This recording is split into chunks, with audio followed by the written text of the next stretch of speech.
자기 소견의 끝판왕, 편의성 추구. 자기 소견의 끝판왕, 편의성 추구라는 제목으로 하나님 말씀 증거하도록 하겠습니다. 이제 삼손 이야기 끝났고요. 12명의 사사 이야기 다 끝났습니다. 그러면 17장부터 21장은 이제 사사기의 부록이다. 이렇게 이해할 수가 있겠습니다. 이 부분은 제가 일전에 한번 주례도 설교했기 때문에 그때는 좀 전체적인 내용을 했다면 오늘은 좀 자세하게 이제 한 장씩 한번 살펴보도록 하겠는데, 이 큰 그림을 여러분이 좀 기억하시면 좋겠어요. 뭐냐면 17장과 18장은 종교적인 타락이에요. 그러니까 하나님 말씀, 그러니까 예배가 완전히 무너진 종교적인 타락의 모습, 17장, 18장이요. 그러면 19장부터 21장은 뭐냐? 도덕적 측면에서의 타락입니다. 그래서 이렇게 생각하시면 돼요. 예배가 무너지면 사회가 무너져요. 도덕이 무너진다고. 인과관계가 분명한 거예요. 그러니까 그건 뭐 나라뿐만이 아니라 개인도 마찬가지예요. 예배 잘 드리는 사람이 예배 안 드리기 시작하잖아요. 그러면 일단 마음에, 예전에는 그거 꿈도 못 꿨거든요. 근데 막 그런 일들을 서슴없이 막 해버려요. 그러면서 뭐 인생은 다 그런 거야. 뭐 다들 그렇게 살아. 그러면서 도덕이 무너지기 시작한다고. 그러면 전체가 무너져요. 그래서 예배가 무너진다. 그 다음에 도덕이 무너진다. 그 다음에 사회가 무너지고 재정이 무너지고 다 무너지게 돼 있어요. 그러면 회복하는 것도 방법도 똑같겠죠. 맨 먼저 뭘 세워야 됩니까? 예배예요. 예배. 여러분들처럼 새벽에 기도하고. 여러분 생각해 봅시다. 새벽에 열심히 기도했어. 주 앞에 주의 말씀 들었어. 그리고 아침 하면서 화내기 쉽지 않아요. 그냥 아침 하면서 그냥 이 인간은 맨날 아침마다 밥을 달라고 그래. 그럼 아침에 밥 달라고 그러지. 그럼 뭐. 그러니까 이제 그런 게 굉장히 중요한 거예요. 그래서 우리나라 속담에도 있잖아요. 시작이 뭐예요? 반이잖아. 그러니까 오늘 하루를 시작을 기도하고 주의 말씀 듣고 또 예배 끝나면 여러분도 열심히 기도하실 거잖아. 그러고 가서 점심 때까지는 은혜가 충만할 거예요. 점심 때까지. 근데 저녁부터 그러면 목사님 점심 먹고 나서는 죄 져도 돼요? 그게 힘들다고. 그러니까 계속 그러니까 이게 참 중요한 거예요. 그래서 예배가 세워지면 그 다음에 내 안에 하나님 말씀이, 아까 찬송 불렀잖아요. 은혜 예비해 주시고 성령 충만케 하시고 크신 능력 주시고, 그러면 내 안에 심령이 든든하죠. 그럼 여러분 가정도 잘 되고요. 여러분 하는 일도 잘 되고 자녀들도 잘 되고 그런 은혜가 임하게 될 줄로 믿습니다. 그럼 17장부터 21장까지 무슨 얘기하는 거냐? 예배가 무너졌다는 거예요. 사사시대가 이 정도로 무너졌다. 그러니까 이 모양 이 지경 아니냐. 그 탄식이에요. 탄식. 그 탄식의 마음으로 우리가 읽으면 됩니다. 마지막 사사인 삼손 이야기 살펴봤지만 그렇게 은혜를 많이 받고 은사를 많이 받은 삼손이 마지막은 너무 비참하잖아요. 왜 그래요? 예배가 무너져서 그래요. 삼손 자기 마음대로 그냥 하나님이 주신 그 능력 가지고 여자 뒷공문이나 쫓아다니기 시작하고 그런 모습. 그 다음에 가장 큰 특징이 뭐라고 그랬어요? 그것도 예전에는 힘들고 어려우면 하나 앞에 나와서 부르짖었거든요. 근데 삼손 사사시 때는요, 백성들이 부르짖었다는 얘기가 없어요. 하나님 앞에. 그러니까 망하는 거예요. 그래서 오늘 17장도 한번 좀 살펴보기를 원합니다. 자, 1절부터 6절까지는 이게 무슨 얘기냐? 1절 한번 보세요. 1절에 보니까 어디 산지입니까? 에브라임 산지. 이름이 뭐예요? 미가라 이름하는 사람. 미가라는 이름은 굉장히 좋은 이름이에요. 우리 하나님 같으신 분이 어디 있느냐 그런 뜻이거든요. 그러니까 하나님 최고 이런 의미라고요. 그래서 뭐 선지자 중에서도 미가 선지자 있죠. 그러니까 미가라는 이름은 굉장히 좋은 이름이에요. 에브라임 지파도 이스라엘에서 두 번째 가는 가장 강력한 지파 중에 하나 아닙니까? 물론 입다 때 까불고 장난치다가 거의 뭐 진짜 멸문지하의 상황까지 처하긴 했지만 어쨌든 그래도 에브라임도 에브라임이라고. 그런데 에브라임 지파에 미가라고 이름하는 사람이 있었는데, 그러면 좀 어떻게 회복이 되나? 그런 기대를 주는 뉘앙스가 있다고요. 그런데 2절부터 이어지는 내용은 뭐냐? 한마디로 얘기하면 자녀가 아들이 하나 있는데 엄마 돈을 훔쳤대. 얼마를? 은 1,100을. 여러분 은 1,100이면요 여러분 20년 정도의 연봉이에요. 큰 돈이에요, 작은 돈이에요? 엄청 큰 돈이지. 근데 그걸 훔쳤다가 뭐 양심의 가책이 왔는지 다시 어머니께 돌려드렸대요. 그랬더니 어머니가 훈계가 없어. 그러니까 뭐 자기 하고 싶은 대로 한다 그런 얘기예요. 그냥 뭐 훔치고 싶으면 훔쳤다가 돌려주고 싶으면 돌려주고, 또 그거에 대해서 어머니의 훈계도 없고 그냥 아유 그래 내 새끼 그러면서 그냥 또 기뻐했대요. 뭐 거기까지는 그렇다고 쳐. 3절 보세요. 3절 보시면 미가가 은 1,100을 그의 어머니에게 도로 주매 그의 어머니가 이르되 내가 내 아들을 위하여 뭐 한대요? 한 신상을 새기며 한 신상을 부어 만들기 위해 내 손에서 이 은을 여호와께 거룩히 드리노라. 그러므로 내가 이제 이 은을 내게 도로 주리라. 이거 읽어보면요 되게 이상해요. 뭐냐면 여호와께 거룩히 드린다 그러면서 뭐를 만들어요? 신상을 몇 개를 만들어요? 2개를 만들어요. 하나는 새기고 하나는 부어 만든대요. 그래가지고 은 200을 준다고요. 그러니까 하나 만드는데 은 100이 들었나 봐. 그러니까 은 100도 굉장히 비싼 액수예요. 그걸 여호와께 드린다 그러면서. 그러니까 지금 계속 우리 사사기 시작할 때부터 얘기했잖아요. 오늘 이제 결정적인 말씀이 나오는데 자기 속이나 어른대로 하는 거예요. 그러니까 편의성 추구하는 거예요. 편의성 추구. 그래서 신상 2개를 만들었다고요. 그 신상을 만들어가지고 어디다 뒀냐? 자기 집에 뒀어요. 5절 보세요. 5절 다 같이 읽어보겠습니다. 시작. 그 사람 미가에게 뭐가 있습니까? 신당이 있으므로. 여러분 신당이라는 것이 이게 베델이에요. 그 성경 원문에 보면 베트엘이라고 되어 있다고. 베델. 하나님의 집이란 뜻이에요. 미가에게 신당이 있으므로 그가 에봇과 드라빔을 만들고 한 아들을 세워 그의 제사장으로 삼았더라. 원래 하나님의 집은 어디에 있느냐? 실로에 있어요. 실로에 있다고. 하나님의 언약궤도 거기 있고. 그런데 거기까지 가기 너무 멀잖아. 그러니까 자기 집에다가 하나님의 신당을 세운 거예요. 하나님의 베델을 세우고 그 다음에 에봇이 뭔지 아시죠? 제사장이 입는 앞치마, 대제사장이 입는 앞치마 같은 거예요. 앞에다가 제일 겉옷이야. 그리고 그 어깨 견장에는 그 호마노로 보석 6개씩 양쪽 어깨에. 그리고 그 집 거기에 이제 이스라엘 12지파 이름 새겨놓고. 그 제사장이 입는 거예요. 근데 거기서 에봇 만들고요. 그 다음에 또 뭐도 만들었어요? 드라빔 만들고. 그 다음에 제사장은 어느 지파만 해야 되죠? 레위 지파만 해야 되잖아. 근데 이 사람은 에브라임 지파잖아. 근데 자기 아들을 세워서 제사장으로 삼았다. 그럼 여러분 이거 읽을 때마다 그러니까 레위기나 신명기나 이런 말씀이 여러분 속에 있는 분들은요. 이게 지금 뭐 하는 짓이야? 이거 좀 되게 이상하다. 이런 뉘앙스가 막 풍겨야 돼요. 그러니까 우리 식으로 얘기하면은 교회를 왔는데 불교 경전을 가지고 온 것 같은 거예요.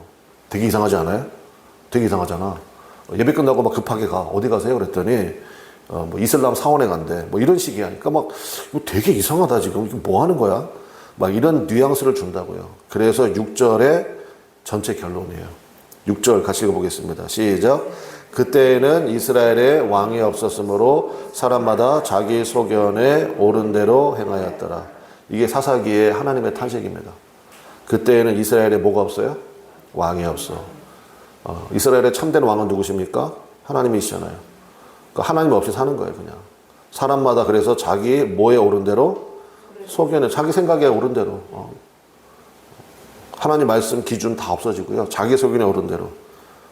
그러면 진짜 배가 산으로 가겠죠. 그래서 지금 이 말씀이 사사기 17장부터 21장까지 총 4번 나와요. 이스라엘에 왕이 없었다. 그래서 사람마다 자기 소견에 옳은 대로 살았다. 그러면 이제 21장쯤 가면 하나님 말씀에 합한 왕이 필요하구나 라는 탄식이 나오죠. 그래서 그때 하나님의 음성을 듣는 사무엘이 나오고 하나님 마음에 합한 다윗 왕이 나오고 그렇게 말씀이 이어지는 거예요. 그래서 여러분 정말 오늘 사사기 17장 6절을 꼭 붙들고 기도할 수 있는 은혜가 있으시기 바랍니다. 하나님 절대로 제 심령은 또 제 신앙생활은 내 마음대로 자기 소견에 옳은 대로 큰일 납니다. 큰일 나요. 이게 뭐 하나님을 섬기겠다는 건지 말겠다는 건지 뭐 겉으로 보면은 에봇도 있고 그 다음에 뭐 제사장도 세우고 그러니까 하나님 잘 믿는 것 같이 보이기도 한다고요. 한편으로는. 근데 그게 아니라고요. 하나님 말씀 다 어기고 있는 거예요. 누가 그렇게 해야 돼? 누가? 자기 소견에 옳은 대로 하는 거잖아요. 그럼 망한다는 거예요. 철저하게 망한다는 거예요. 그러니까 이걸 우리가 반면교사 삼을 줄 알아야 돼요. 이러면 망하는구나. 그러면 여러분 우리가 왕이 없어요? 우리의 참된 왕이신 예수 우리 왕이야 뭐 찬양도 막 부르고 그러잖아요. 그 예수님께서 여러분의 오늘 마음에 성령으로 오셨잖아요. 그럼 여러분 안에 보혜사 성령님의 인도하심 받아야 되겠죠. 오늘 그 기도 많이 하십시오. 하나님 내 소견에 옳은 대로 하지 않게 하옵소서. 그러니까 이것도 우리 자녀들에게 진짜 귀에 못이 박히도록 얘기를 해줘야 돼요. 아, 결혼도 지 마음대로 해놓고서 나중에 뒷감당 안 돼가지고 그것 때문에 너무 힘들어하고. 누가 그렇게 하래, 누가. 여러분 그 TV 보시나요? 저는 가끔 보거든. 가끔 보면 그 뭘 보냐. 이혼 숙녀라는 프로가 있더라고. 보세요? 그거 아세요? 여러분은 모르시는군요. 근데 저는 이제 그걸 가끔 봐요. 보면 서장훈이라는 사람이 이제 전체 MC 보는데 보면 야, 진짜 어떻게 저렇게 사나 이런 생각이 들기도 하고 뭐 그래요. 저도 자세히 보진 않아. 근데 거기에서 명언이 나왔어요. 뭐냐, 요즘에 많이 회자가 되대. 그 서장훈이라는 그 사람의 이제 사회를 보면서 지팔직권 이렇게 얘기하더라고요. 지팔직권 뜻이 뭐예요? 지팔자 치가 꼬았다는 거예요. 그러니까 이제 얘기를 들어보잖아요. 거기 이제 이혼하려고 온 사람들이잖아. 그러면 난 그것도 이해가 안 돼요. 이혼하려고 하는데 왜 TV에 나와서 그걸 다 공개를 하지? 난 그거 진짜 이해가 안 되는데 모르겠어요. 근데 어쨌든 이제 보면 보통 사람들은 아니야, 다들. 근데 이제 보면 이제 우리 남편은 이게 문제예요. 우리 아내는 이게 문제라고 쫙 보여주잖아요. 근데 보면 그 보다가 거기 있는 이제 MC들이 그런 얘기 하더라고. 아니, 저런 징조가 보였는데 결혼을 했어요? 저거 연애할 때 몰랐어요? 뭐 알았대. 그러면 이제 그 MC가 그래요. 지팔직권이 떠나왔네. 이렇게 얘기하고. 나는 그게 성경적으로도 맞는 얘기 같아요. 지팔자 지가 꼰 거예요. 아니, 누가 그렇게 하래, 누가. 하나님 말씀을 모르면 가만히나 있든지 아니면 물어를 보든지. 근데 자기가 다 결정해 놓고 그렇게 해놓고 나중에 그거 수습 안 돼가지고. 그래서 제가 여러분에게 몇 번 말씀드렸잖아요. 여러분, 예방이 좋아요? 수술이 좋아요? 당연히 예방이 좋지.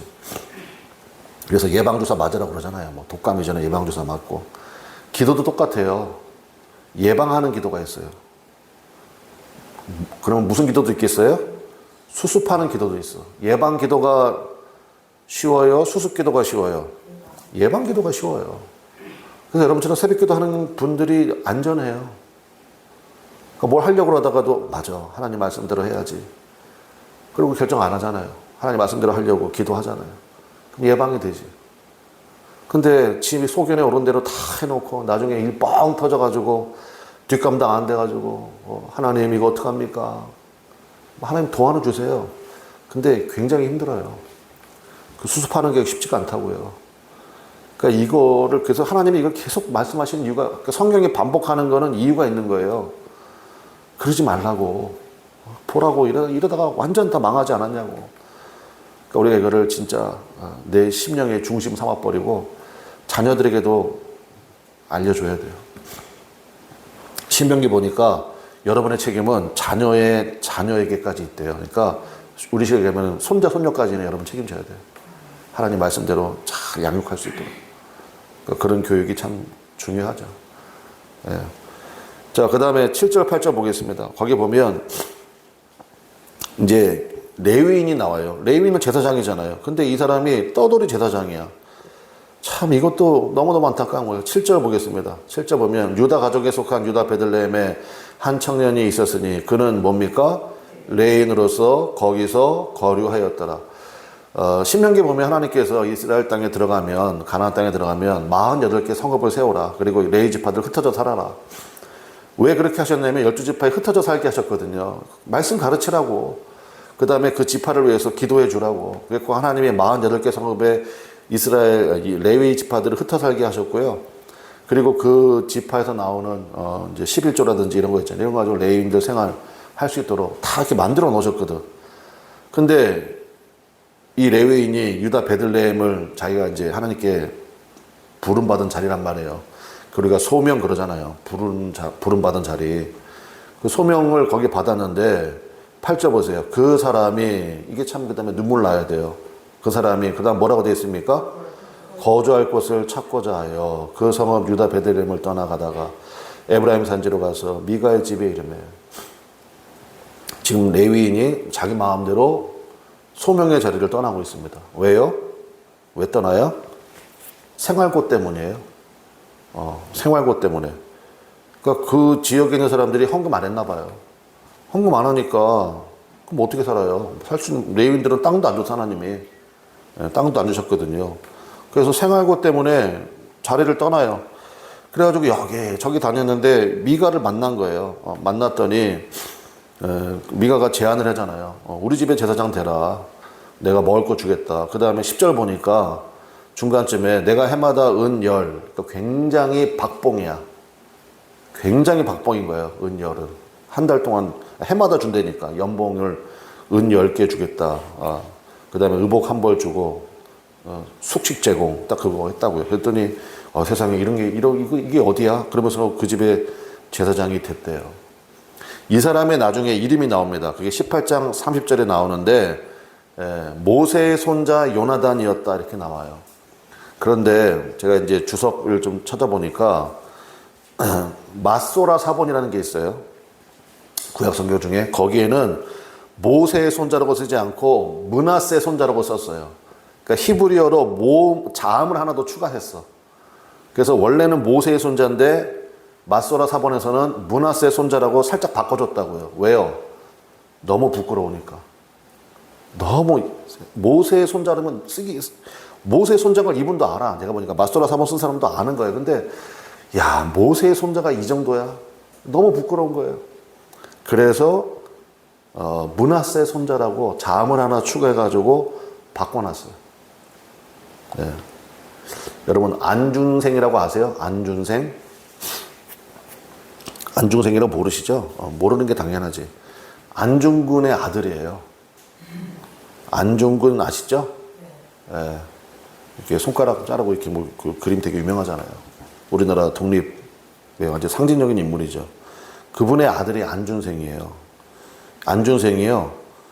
그러니까 안중근이 하얼빈역에서 이토 히로부미를 저격했잖아요.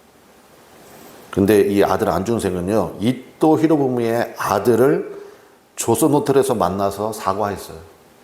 우리 아버지가 당신 아버지 쏴서 너무 미안하다고. 그래서 유명한 말이 나왔지. 사자성어로. 호부견자. 호랑이 아버지의 죄송합니다. 개 같은 아들. 호부견자. 그래갖고 어떻게 그럴 수가 있느냐. 그랬더니 안중생이 한 유명한 인터뷰가 있어요. 나더러 어쩌란 말이냐. 아버지는 구국 영웅이었는지는 몰라도 가족에게는 재앙이었다. 당연히 뭐 일제강점시 때 안중근의 집안을 일본이 가만히 뒀을 리가 없을 거 아니에요. 박해를 했겠지. 그러니까 아들로서 너무 힘들었겠지. 그래서 우리가 살 길이 뭐냐. 결국은 일본은 망할 것 같지 않다. 일본이 중국도 이겨버리고 러시아도 이겨버리고 그러니까 야 이건 더 이상은 안 되겠다 싶었는지. 그래서 이토 히로부미 아들 만나가지고 무릎 꿇고 사과했다고요. 그래서 살아났는지는 모르겠지만 역사는 얘기하잖아요. 호부견자라고. 말씀의 결론 맺겠습니다. 자기 소견에 오른 대로 그러면 제가 아까 말씀드린 것처럼 결국 자기 편의성 추구하는 그런 신앙의 모습인데 망한다는 거예요. 예수님께서 말씀하셨죠. 좁은 길로 갈 줄 아는 것. 그게 바로 믿음의 길이다. 여러분 힘들어도 또 어려움이 있어도 말씀의 자리, 은혜의 자리, 소명의 자리를 지키시기를 주님의 이름으로 간절히 축원합니다. 우리가 성경 창세기부터 요한계시록까지 다 알아야 되는 거 아니거든요. 오늘 나에게 주신 말씀 있잖아요. 그 말씀 붙들고 오늘 하루를 성실하게 살아가는 거예요. 주의 말씀대로 살려고 몸부림치는 거예요. 그렇게 하루, 이틀, 한 달, 두 달 목사님 너무 힘들어요. 같이 기도하고 같이 울고 그리고 견디고 그러다 보면 하나님의 귀하고 놀라운 은혜를 만나게 될 줄로 믿습니다. 그래서 신앙은 편의성을 추구하는 게 아니라 사도 바울이 얘기한 것처럼 나를 쳐서 말씀에 복종시키는 거예요. 바로 그 은혜가 오늘도 여러분의 심령에 충만하시기를 주님의 이름으로 간절히 축원합니다. 그래서 오늘 하루를 주의 말씀 붙들고 하나님 그렇게 살 수 있는 은혜를 주십시오. 그래서 자기 소견의 끝판왕 편의성 추구 잊지 마십시오. 기도하겠습니다. 다 같이 주여 한번 부르고 간절히 기도하겠습니다. 하나님 좁은 문 믿음의 길 끝까지 달려갈 수 있도록 역사해 주시고 내 소견에 오른 대로 하는 것이 아니라 하나님 말씀대로 할 수 있는 그 믿음의 결단이 내 안에 있도록 역사해 주옵소서. 특별히 자녀들 위해서도 기도 많이 하십시오. 다 같이 주여 한번 부르고 간절히 기도하겠습니다. 주여 하나님 아버지 역사하시고 인도하여 주셔서 하나님 아버지의 말씀대로 행하는 귀하고 놀라운 은혜와 결단이 있기를 원합니다. 하나님 아버지